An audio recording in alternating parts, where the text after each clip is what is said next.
गोवर्धन पर्वत श्री हनुमान जी के द्वारा स्थापित है।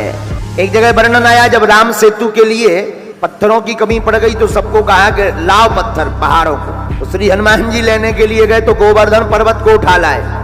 ले जा रहे थे, तब तक रास्ते में राम जी ने खबर भिजवाई कि अब पूर्ति हो गई, इसको रख दो। तो गोवर्धन पर्वत को ब्रज में जाकर के स्थापित कर दिया। तो गोवर्धन पर्वत बड़ा निराश हुआ, बोले हम तुम्हें श्राप दे देंगे, तुमने कहा था राम जी के दर्शन होंगे, चलो। हम चले आए, पहले तो पर्वत जीवंत होते थे, हम चले आए, अब प्रभु के दर्शन नहीं हो रहे। तो श्री हनुमान जी ने खबर भेजी भगवान के पास में। श्री राम जी ने वानरों को भेज करके पुनः संदेश का जवाब भिजवाया।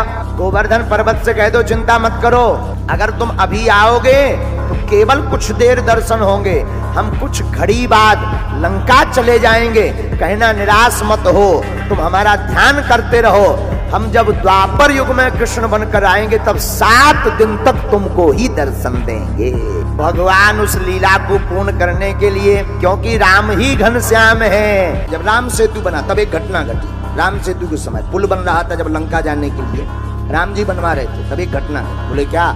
पत्थर राम राम कह करके जैसे ही पानी में डालें तो पानी में उतराने तो लगे, पर पानी में पत्थर डालने पर दोनों इकट्ठे ना हो। और जब तक पत्थर आपस में जुड़ेंगे नहीं, पुल कैसे बनेगा? पुल तो तभी बनेगा जब आपस में जुड़े। जैसे ही राम लिखें और पत्थर डालें तो पानी में ऊपर तो आ जाए, पर वो सभी पत्थर आपस में दूर दूर हो जावे। अब क्या किया जाए? उसी बीच में हनुमान जी महाराज विराजमान थे। तो हनुमान जी महाराज ने एक बुद्धि लगाई। बोले क्या? बोले पत्थर ले आओ। एक पत्थर पर लिखा रा, दूसरे पत्थर पर लिखा माँ। दोनों पत्थरों को समुद्र में डाल दिया, राव माँ आपस में जुड़ने लगे, पुल बन करके तैयार हो गया। और लंका में भी विभीषण जी अपने घर के बाहर एक तरफ लिखे थे रा, दूसरी तरफ माँ। हनुमान जी जब लंका गए तो हनुमान जी ने देखा कि विभीषण के घर पर रामायुध बना। वाह, कोई भक्त का घर है। और विभीषण भी इतने चतुर, लंका देखो कितनी अद्भुत बात, लंका में रावण के राज में भी राम जी को नहीं छोड़ा, और हम लोग भारत में रह करके राम के राज्य में रह करके जो है राम को नहीं पकड़ पा रहे। किसी ने रावण की कान में भरा के अरे खतरा है। बोले क्या? बोले देखो तो अपने तुम्हारे जो शत्रु है उनका नाम तुम्हारा भाई लिखे राम। अब जब तुम्हारा भाई ही बर्बाद कर रहा तो अब करें क्या? अरे क्या? तो रावण स्वयं गया, घर के बाहर खड़ा हो गया, ये विभीषण बाहर निकलो। जी जी जी जी जी भैया, आप अच्छे बता, आओ भीतर आओ।